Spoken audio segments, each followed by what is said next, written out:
Welcome to another episode of The Unseen Paranormal, where some of the scariest things are unseen. I'm your host, Eric Freeman.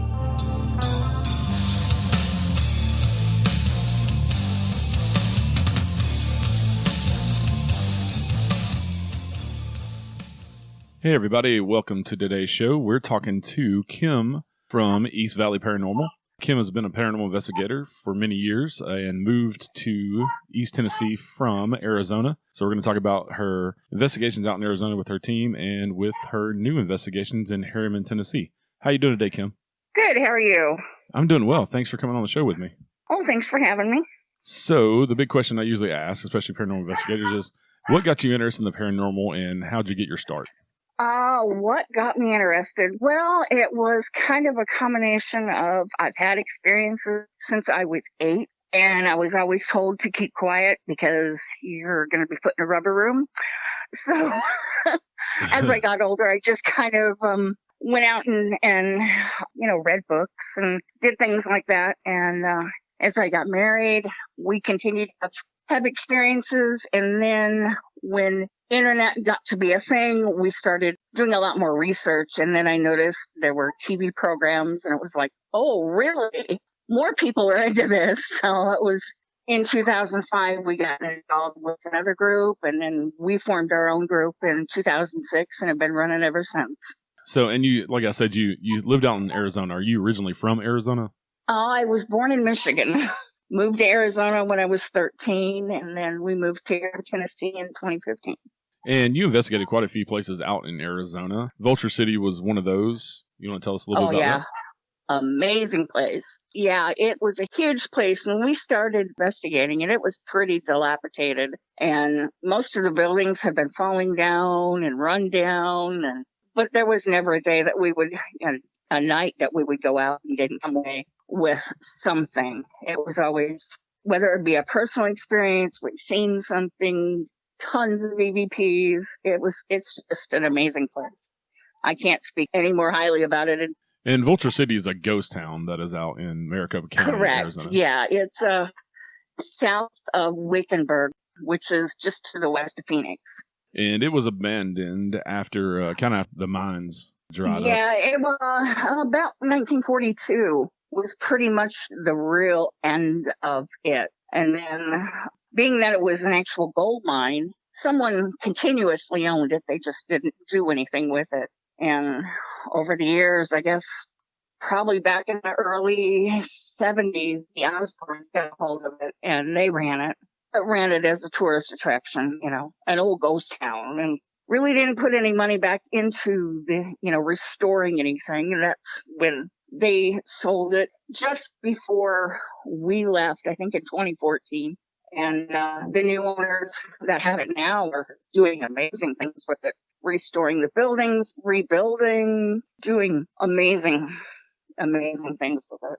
And why do you think that ghost town is so haunted? Was it just because of the rough time of back when the miners and that rough life? Yeah, I think a lot of it was. I mean, at one point in time, it had a population of 5,000 people. And, the famine, the disease that went through, and just the hard life and the hard times.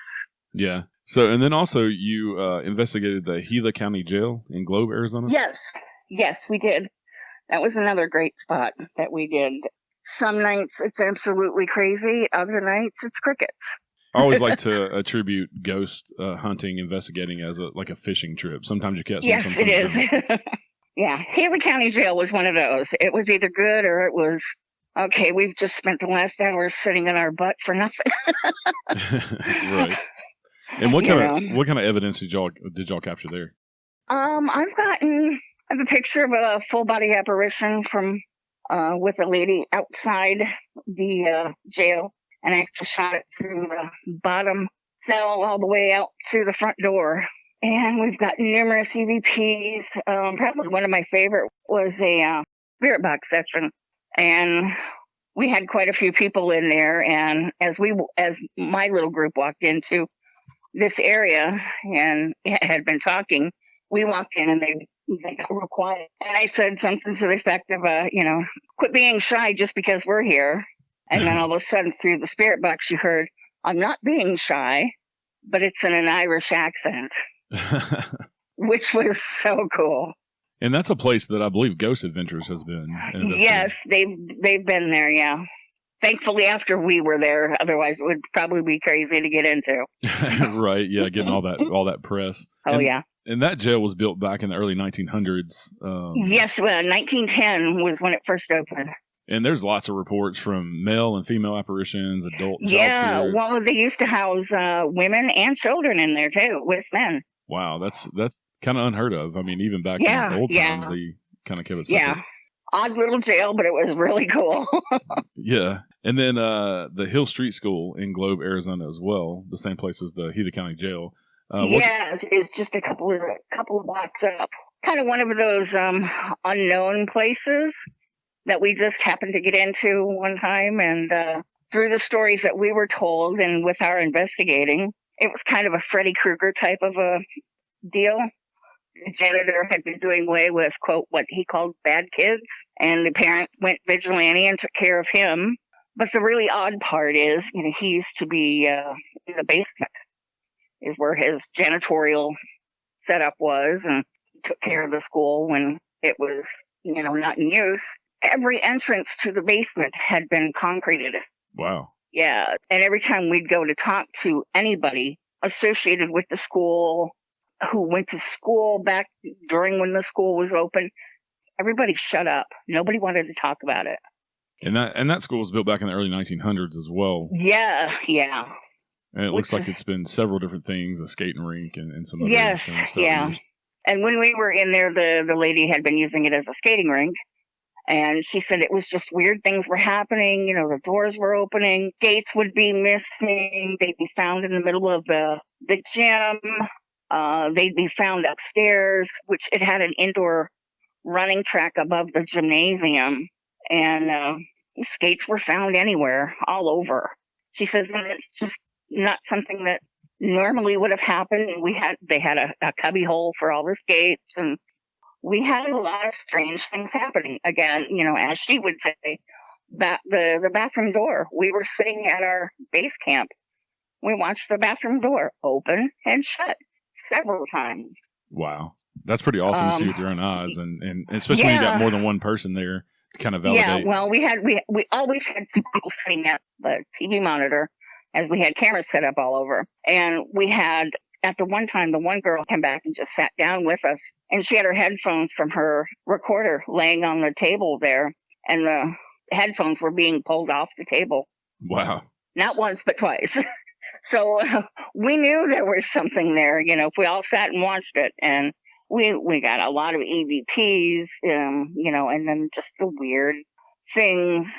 We had motion lights go off down the hall, and pretty active place. Pretty unknown to most anybody, but it was really cool. Yeah, that's awesome. It sounds like you've got some really good evidence and been to some awesome places out in Arizona. Yeah. So then y'all moved to Tennessee, and it looks like you've been busy around Tennessee since you moved here. Investigating a lot of different places. Old South Pittsburgh Hospital. Yeah, we just recently did that one. That had actually been on my bucket list from Arizona. And to go in and finally get to a place that I had been wanting to go to was pretty cool. In Old South Pittsburgh, I mean, it's been featured on lots of the paranormal TV shows over the past 10 years, and Ghost Hunters and all of them have been there, and just a famous place. And it's interesting because it was built in the 50s, and to have such a paranormal presence going on there for such like a newer building. Usually you think of a building like Civil War time and hundreds of years of history, but a building that was just built in the 50s, and I believe it shut down as a hospital in the 90s.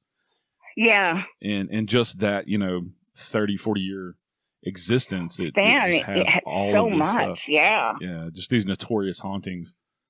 And what kind of stuff did y'all catch at Old South Pittsburgh, and what kind of personal experiences did you have? We witnessed shadow people up on the third floor. We had motion detector set up on the third floor, just where Nellie's room is, just up from Nellie's room, and our motion lights kept going on and off. We were up on the third floor just by the elevators, and it was just, I think, 4 or 5 of us girls up there. And we happened to be standing in front of a closet door, and closet door opened. You could hear the doorknob click, and it pulled open just enough to know that it was open. And when I pushed on the door, there was resistance from the door, like somebody holding the door shut. Moments later, it was like we could open it without even a problem. Wow. So I took, I don't know, probably 15 different videos. And when I went to go transfer them from my phone to my computer, all but one were gone. And yeah, I think that was pretty much it was just periodically throughout the evening, that little things would happen. And as we're walking around the whole building, we kept hearing like what was the heart monitor beeping. Yeah. And it kind of like followed us. Every time we'd go to look for it, it was in a different area. We'd go to that area and it would be in a different area. Huh. But it was crazy. Yeah. Coming from an old hospital, like an old beeping heart monitor. It's like somebody's walking around with a heart monitor on the IV stand chasing around, but it was just weird. I think Kindred Spirits did an episode not so long ago, and they actually opened up a new room that they had never found before. It was like the body room. They didn't have a morgue there, so they actually kept the deceased patients in this room waiting on the... Oh. And I didn't know if you had been there before they opened up that room or after. I think we were there before that. I'm not sure. Either that or I don't remember going in there. Yeah, it was just a little room that they had opened up in the wall, and like I said, they didn't have a morgue because it was a smaller hospital, and so they just keep the bodies in there. And Kindred Spirits got some pretty interesting stuff in that room. And okay, yeah. They were there before we were, and apparently I don't remember that room. And then you've been to one of my bucket list places, Brushy Mountain State Penitentiary in Petros, Tennessee. Very cool place, yeah.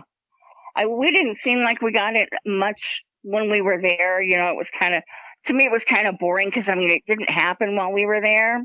Yeah. It was after we got home that we noticed and we heard. And I think if I would have taken a couple more pictures, I would have gotten, there was a mist. We were sitting in the courtyard area. Had I only taken a couple more pictures, I might have got the full body or whatever it was forming into. But we clearly seen there was a mist of something forming. Got quite a few EVPs. My husband was walking around and reading some of the cell stuff that was written on the cell. And one of the voices, it was what was written on the wall was, I think, death before dishonor. And my husband said, he goes, he must have been a Marine. And the EVP says, hoorah. Oh, wow. That's awesome correlation. Yeah. Yeah. And then you had a female investigator get her shorts pulled down? Yes, there were like 3 or 4 of them. All the girls were up in the cafeteria, and they were doing an EVP session, and she was just standing there, and somebody yanked her shorts down to her ankles. Wow. That's an unusual experience. Well, think about it. In a men's prison, you have, girls up there, you know where they're thinking. Right. Needless to say, they didn't stay upstairs much longer after that. and then you also somebody got poked. One girl, we were kind of sitting outside, and she says, I had nothing happen to me, nothing. They didn't get touched, nothing. And just about as the time she said that, it came through there are openings in the brick, and she said somebody poked her right in the middle of the back. Wow. And I think that's one of the big claims there at Brushy Mountain is getting touched. Yeah. I've watched lots of paranormal shows and heard lots of paranormal accounts and done lots of research for a long time, and I've never heard of anybody getting their shorts pulled down. That's interesting. That was just amazing. Yeah, she was like, I can't believe that happened. And and for a spirit to have that much energy to do something like that too is pretty rare. Exactly. And Brushy Mountain is out in the mountains of Tennessee, and the unique it's in Petros. Yeah, and the unique thing about it is it's built in like this valley, and so if any of the inmates escaped, they just escaped in the mountains. There's nothing around it, and so it was kind of the perfect fortress. And it was built in 1896 and operated until 2009, and now they do paranormal tours. They have concerts there. Yeah, and you can go investigate. You can rent it out to investigate. And, well, 3 sides of it is surrounded by a mountain, so the only way out would be through the front, which was pretty heavily guarded and armed and everything else. And the other 3 sides were pretty straight up the mountain. Yeah. And it was a perfect spot for it. Yeah, if anybody escaped, I don't think anybody ever escaped, but if somebody did, then James Earl Ray escaped once.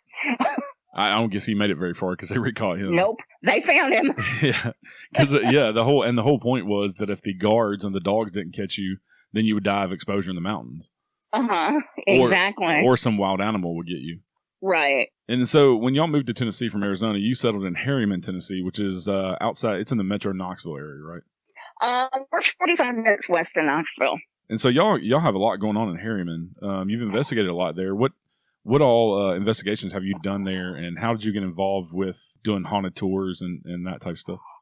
We have done what's called the Sweet Spot. It's a candy store now. It was known as the Spot Cafe way back when. Prior to that, it was called the Palace Barbershop. We've done the Roan Medical Center, which has now been closed since 2011. We've investigated the Temperance Building, the old post office, the city building basement, the old city building basement, the arcade that's in town, a building that's being put in as a pizza parlor, and the empty lot next to it, and a bakery. So kind of the whole downtown area. Pretty much. But it's pretty cool. And now we're partnered up with the owner of the post office, where she's allowing us to open up the post office to other paranormal teams or even people that are interested in the paranormal to come in and investigate the building for the evening. And Harriman is quite a old little town. It was founded in 1889. Correct. And so there's lots of history from lots of history. Yeah, especially from the mining industry of coal and iron and the railroad run through there. Lots of industry.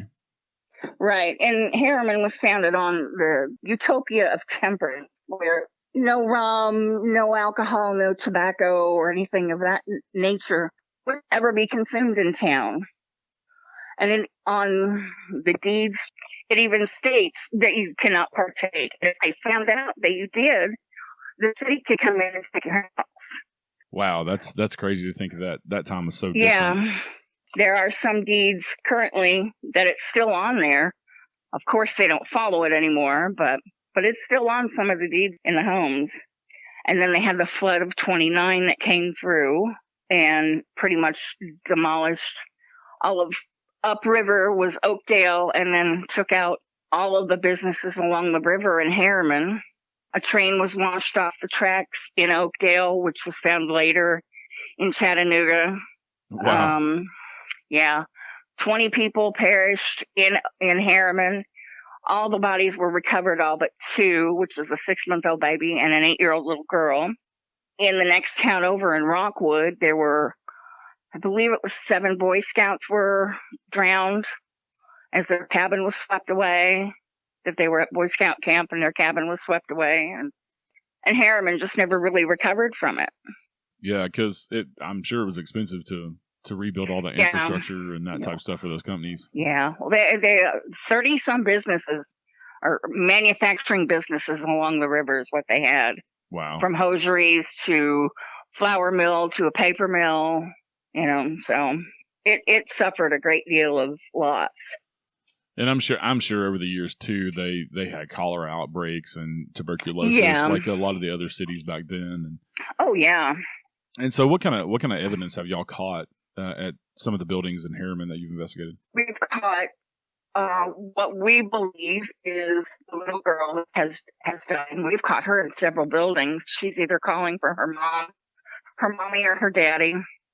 There was a gentleman that was, and this was in the 70s, he was beaten half to death behind the candy store, which was at that time the Spot Cafe, like I had mentioned, but he was beaten half to death. And behind the cafe was the hospital. You would think whoever found him would have taken him to the hospital.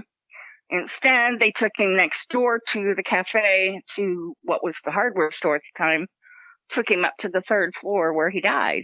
We've captured, we had a laser grid set up in the pizza, what's now going to be the pizza parlor, had been Charlie's Cafe. The story behind that is Charlie, who owned the cafe, was quite a handsy gentleman with his waitresses and was supposedly having an affair. Supposedly her boyfriend, husband, whatever it was, came in and shot him.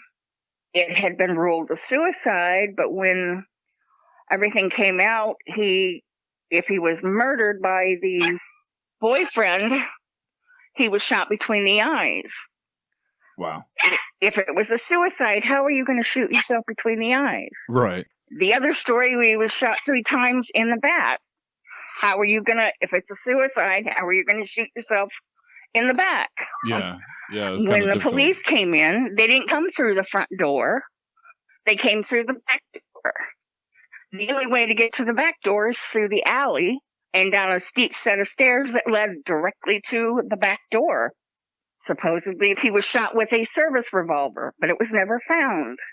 Yeah, that's kind of weird that they would come to the back door with the reporting Exactly. of a shooting of a business. Yeah. Right. I mean, Well, there had been, crooked judge, and nothing got by him unless he had his pockets. Yeah, and back, back Grease. then, that's kind of how it went, especially in small towns. It's the right. Yeah, and then maybe that business owner had wronged somebody the judge knew, or somebody the chief of police knew, or something, and he had to go. Yep, exactly. And and still to this day, it's never been one way or the other. It still is a suicide. It just doesn't make sense when you research it all. Yeah. It amazes me in Tennessee how many of these small towns have such a rich history. Yeah. And there's so many old small towns in Tennessee. And, Nashville being the it city, a lot of people, especially with the paranormal stuff, they want to focus on that. I love talking about the smaller towns and the history because nobody ever hears about that. And there's, you got the, country stars and that history in Nashville, but I find it more interesting to go back to the 1800s and hear stories like that, of like maybe crooked cop, crooked judge, and this guy's spirit's still roaming around because he was wronged. Right. And so y'all are doing the Haunted Harriman Tours. Yeah. Like I said, it's a partnership with the owner of the post office. It's just Fridays and Saturday nights. We're allowing groups coming in, minimum of 4 people, or, pay the difference before. It's $80 per person per night. We do a walkthrough starting at 5. It usually takes about a half hour, 45 minutes. You can set up, do your thing until 2 a.m. And so far it's been really good. We've had great reviews, and we've already booked a return trip. Our opening weekend was just this last weekend. So do you just do those in the fall, or do you do that year-round? No, we're doing them year-round. Okay, and then for Halloween month, for October, you're also doing ghost walks of downtown Harriman. Yes, yeah, and that's through downtown Harriman. $10 a head for anybody who comes down from 7 to midnight. And all those proceeds go to the Roane County Animal Shelter. Yeah, a portion of the proceeds go to the Roane County, and then... That's awesome. Yeah. I'm a huge animal lover, and I have 7 dogs. They're all rescues. Oh, we have 9. Yeah.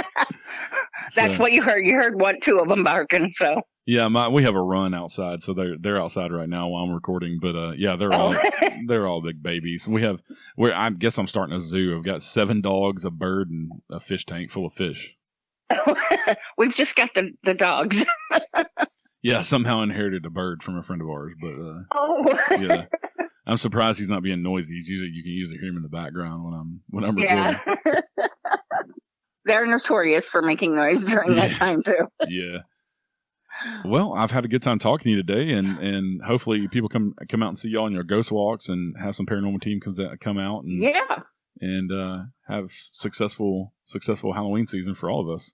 And I look forward to maybe talking to you in the future. Y'all have some more events going on, have you on, and we'll talk about some more hauntings and some more investigations. Cool. Yeah, that'd be great. All right. Thank you, Miss Kim. You have a good day. All right. Thank you too. Bye-bye. Thank you, everyone, for joining us. Stay safe out there. We'll see you next time on The Unseen Paranormal.